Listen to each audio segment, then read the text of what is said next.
Your voice is unique to you. It grows as you grow. It changes as you change. If you're curious about the relationship between your voice and your body, your heart and your mind, welcome. My name is Michèle Voillequé, and I can't wait to hear you. I keep a little mirror in my living room studio. It's maybe 2.5, 3 inches wide, just a small, round little mirror that I got on Etsy a zillion years ago, so that my students can look at their mouths. Sometimes, not every lesson. Some students never look at their mouths, but just so that it's there. And it's small so that you can only see your mouth. You can't get fixated on whether your hair looks okay or whether the mascara's run or, your wrinkles are bothering you or, oh, I really should have shaved before I came to my voice. None of that. Just so that you can only see your mouth. Because there's so much information there about what's going on with your voice you can learn by noticing your mouth. And one of my students this week came to her lesson. She said, "You had me look in the mirror last time I was here, and I went home and I cannot remember why." Can you tell me why? Why am I supposed to look in a mirror? It's a really good question because looking at ourselves in a mirror can be traumatic. It is challenging and is a hard thing to do, which is why the mirror in my studio is so small. I myself do not enjoy looking in a mirror, working with the mirror, and I have learned so much from doing it that I offer the opportunity to my students. You can always say no. You can always say no, and looking in a mirror can teach you a lot. For instance, with this student this week who came for her lesson, the thing that she and I were working on was helping her to have a more oval-shaped mouth when she sang. Our mouths, most of the time, are shaped into rectangles or, smiley faces. The corners, our mouths have corners. Sometimes it looks like they have 4 corners, sometimes just 2 when you're smiling. And there's a lot of tension that the cheeks exert on our lips, pulling them to the side so that we can smile, so that we can have just, really nice, expressive, easy to talk to faces. It's a nice feature of a speaking person that their cheeks are alive and that they look animated. It can actually make them easier to understand. There are really good reasons why we speak with animated faces. And that animation can put undue stress on the voice such that when we're giving a public presentation and we're a little too animated, it can cause us to lose our voice or feel more vocal fatigue than we would if our faces were a little bit more relaxed. Or when we're singing and trying to make a durable, solid tone with a nice vowel, if our cheeks are pulling to the side, it can be really difficult to find that freedom and a real vowel. By that, I mean a good singing vowel. So this week's student, we picked up the mirror again and just tried to make an oval-shaped mouth. And she noticed how difficult it was. There's like what your mind imagines is a round mouth. And then there's even further to go to really get to oval. And getting from kind of round, so the continuum from smiling to rectangle to rounder than that to oval is longer than you might think. And what we found in the lesson was that it was much easier, actually, to get to oval by just placing her hands on her cheeks near the mouth to just disable them. And notice that those little muscles there don't need to be firing, that the the skin around the mouth, on the sides of the mouth, can be soft and just not involved in pronunciation. And I don't remember if this happened this week with this student, but it certainly happened with other students, that often, as soon as you put your fingers there to prevent yourself from smiling or pulling your cheeks to the side, your tongue suddenly thinks that it can't pronounce anything, which is just fascinating. It shows you how hardwired our jaw and tongue and cheeks are into the project of making sound, so that when you take your cheeks out of it, when you ask them to soften, the tongue sometimes can immediately get confused, and you sound like you have a lisp, like you've been numbed up with Novocaine, like you're, an adorable 3-year-old with a speech impediment. It's fascinating. But the truth of the matter is that you can speak perfectly articulately with your cheeks involved and with your cheeks uninvolved. And, this is audio, so you have to take my word for it. But I'm going to say, Peter Piper picked a peck of pickled peppers. That was with my hands not on my face. And now I'm going to put my hands on my face and soften my cheeks as much as I can and say it again. Peter Piper picked a peck of pickled peppers. To my ear right now, it sounds like the second one has even kind of a deeper resonance. So I'll say it again without my hands on my face. Peter Piper picked a peck of pickled peppers. And I was trying to smile at you while I did that. And now I'm going to soften my cheeks and say, Peter Piper picked a peck of pickled peppers. You can let me know what differences you notice. But I hope you can hear that my tongue is working just as well as it was without my hands there. So this is something that you can obviously practice on your own with all kinds of tongue twisters. The ones where you'll see probably the biggest difference are where the vowels are e's and es. So how much wood could a woodchuck chuck if a woodchuck could chuck wood is really easy to say with a pout. You can put your hands on your face or you can just pout. That's another way that I help people get to a rounder or more oval shaped mouth, is to just, imagine that you're a supermodel and you're just pouting. And I'm pouting now, and I don't know if you can tell. I feel like I can tell, but I know what I'm doing.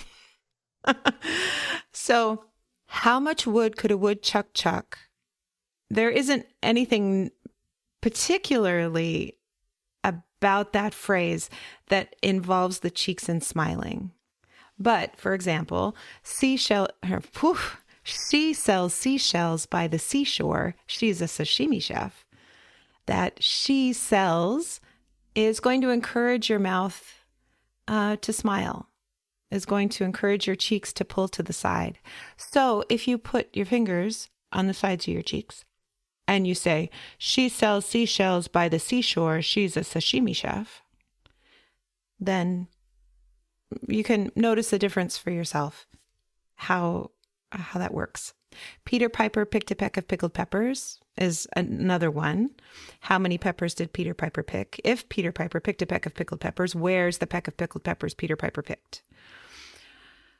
So again, the e vowel may encourage your mouth to pull to the side. So that's one reason you might look at your mouth in a mirror, is to notice whether you have a nice round shape, a nice oval shape if you're singing, or if you're just working on your speaking voice, to notice how much your face is involved, how much is your mouth being pulled to the side as you're speaking. And if you're having vocal fatigue, can you find a way to reduce that? Another reason to look in the mirror is to notice your neck. When we are singing and speaking, our neck muscles can get also way over involved in the project than they need to be.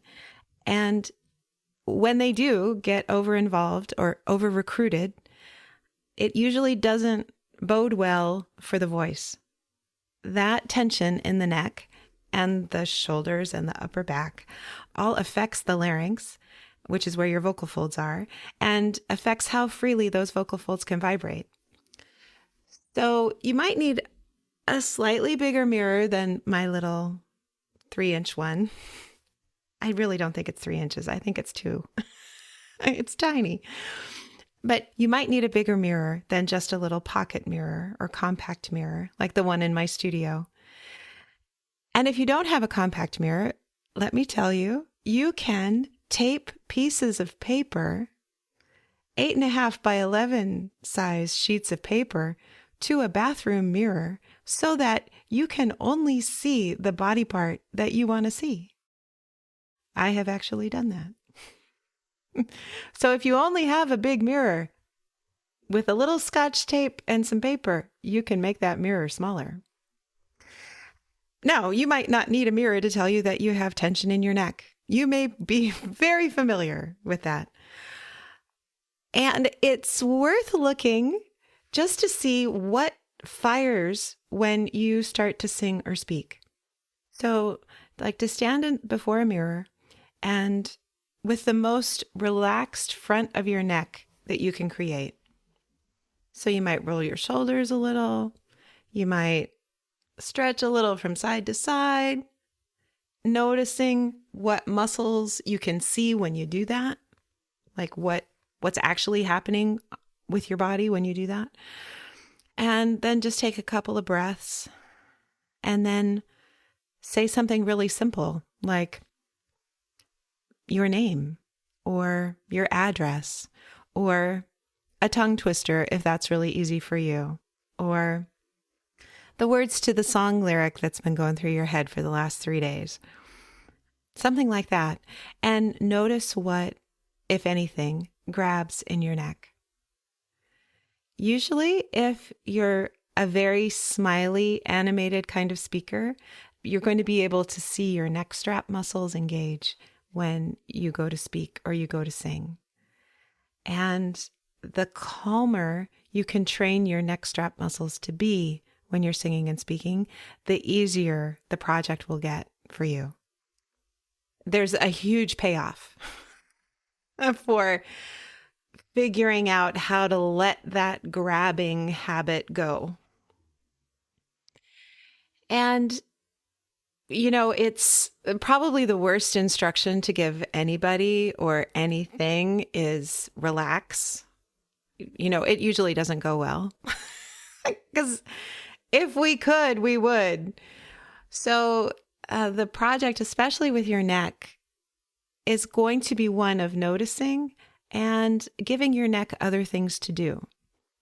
So I'm just going to stick with tongue twisters because they're fun. For example, looking at how much wood could a woodchuck chuck if a woodchuck could chuck wood. Just that first line. If you're noticing that you have tension in your neck when you try to say that, just turn your head from side to side, like you're shaking your head no very slowly. And just notice, what's your range of motion? How far can you turn your head to the right before it gets twingy? And then how far can you turn your head to the left before it gets twingy? And what's the path like along that little semicircle that you're making with your chin? Like, does it get a little bumpy? Does it get a little rocky? Not everybody can turn their head smoothly from side to side. It's a normal human thing for it to be a little wobbly or go through, you know, there's a tense part on the way, not just at the extremes, but on the way to the extremes. And so just notice, what's it like to turn your head from side to side? And to the extent that you can watch yourself do that in the mirror, you will learn a lot because your eyes will see things that your body is not registering, is not feeling. You won't be picking up as a physical sensation because it happens so much, it's no longer new. But your eyes can show you what's going on. Where are the hitchy bits, as I call them, in that head turn?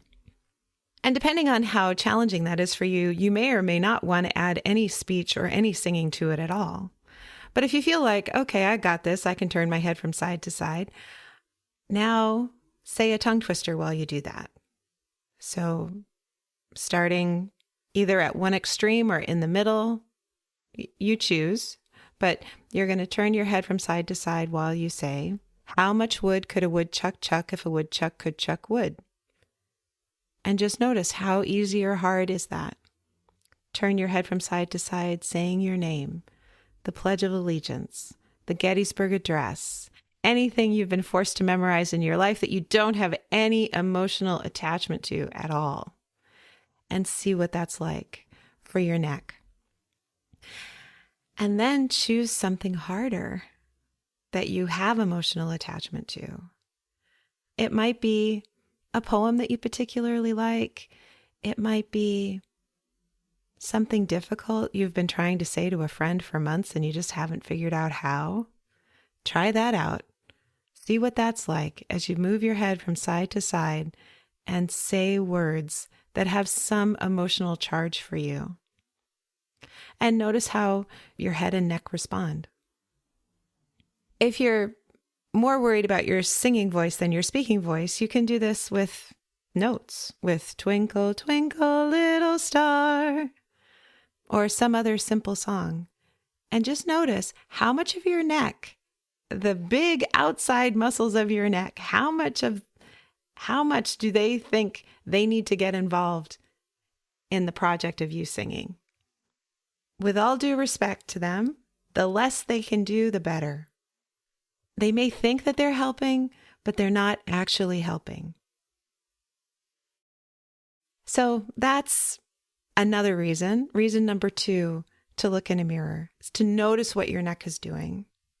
You might at the same time also notice your shoulders. You might notice as soon as you go to sing or speak, your shoulders come up. Or you might notice that as soon as you go to sing or speak, that they pull in. You can notice all kinds of really committed upper body tension patterns that, trust me, they're not helping. And again, to teach them how to behave differently, you're going to need to give them something different to do. It's not going to be enough to just say, relax, because they won't. They don't know how. If they knew how, they would, because when they're relaxed, they feel so much better. But they don't know how. So if you're one of the people who raises their shoulders or engages their shoulders in a way that's, you look in the mirror and you see that looks like it's extra, you can clasp your hands behind your back, kind of handcuff yourself and squeeze your shoulder blades together and then relax a little bit. But just even holding your hands behind your back will disable your shoulders. They'll have to work harder to do anything special when you start singing or speaking. And just see how that feels. So it's not so much a counter motion as just disabling. Like holding your hands behind your back is akin to putting your hands on your cheeks to force yourself not to smile. Okay, so a third thing you can notice in the mirror, and this will work again with a smaller mirror, is your tongue. What is your tongue doing? This applies maybe more to singers than speakers, because when we're singing, we're making sounds for a much longer time, like we're stretching vowels out. The consonants happen much less frequently. There's a lot less for the tip of our tongue to do. And there's a lot more opportunity for the tip of the tongue to relax when we're singing than when we're speaking. When we're speaking, everything is just kind of hypervigilant and ready for the next thing. And so our tongue tends to hang out in the middle of our mouth. But when we're singing, a great place for the tip of your tongue is behind your bottom teeth. And you can use a mirror to notice whether the tip of your tongue is coming back to that rest position as often as it's able to. So this requires you to have a song in mind that you want to sing. So if I were to just give you an example song, Amazing Grace, say, Amazing Grace, how sweet the sound. Just that little bit. I haven't warmed up. My voice feels kind of trashed, actually. So that's all you'll be hearing me sing on a podcast today. But for that first sound, you don't have to move your tongue until you get to zing. And then you don't even really have to move it. You just have to close your mouth. Amazing. Yeah, your tongue can still be behind your bottom teeth for the Z. Sing grace, how sweet the sound. You might find that your tongue goes up for the S or the TH. But for the most part, your tongue can just hang out against your bottom teeth. And that's something you can notice when you're looking in a mirror. One of the things you might notice is that you'll be holding a note, a word, and your tongue will just be pulled way back, or it'll just be in the middle of your mouth. That's something that a mirror can show you that feeling into your body might not, again, because it might be something that you do all the time. So it doesn't strike your body as different, like there's nothing new there to feel. And it can really help to have your eyes show you what your habit is so that you can experiment with changing it and noticing if it makes your life or your vocal production easier. All of this that I'm talking about today, using the mirror, relates to part of your whole self as the instrument framework. It relates to the practicing curiosity part of that. That in order to change how we're using our voice, we need to be willing to experiment and to ask questions, to be curious about how we're doing things and how we might try to do things differently in a way that's not focused on results so much, or like good or bad or perfect or crap, or but just being curious. What is it that I'm doing now? How am I trying to accomplish this task? Am I trying to sing an E vowel with my face stretched wide in a smile? And if I am, can I try singing an E vowel without doing that? Because theoretically, this lady on the internet told me that it's possible. So you just get curious and try.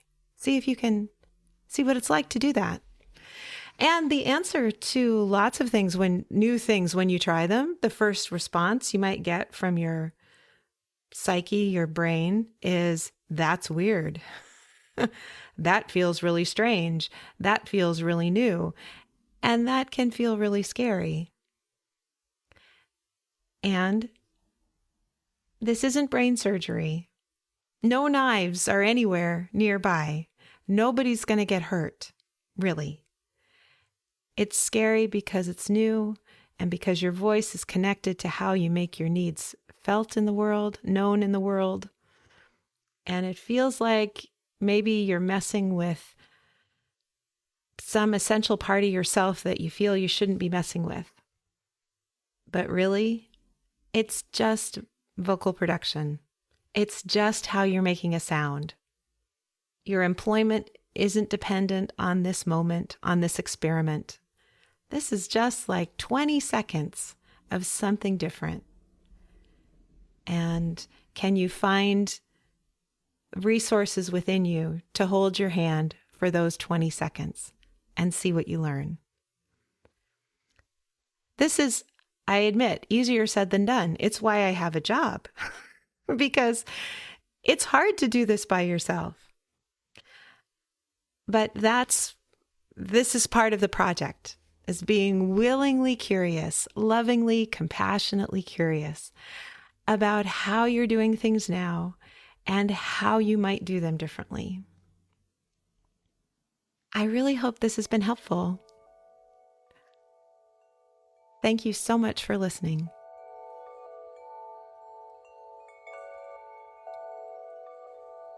If you enjoyed today's episode, please rate and review on Apple Podcasts or wherever you listen. Every positive review helps new people find the show.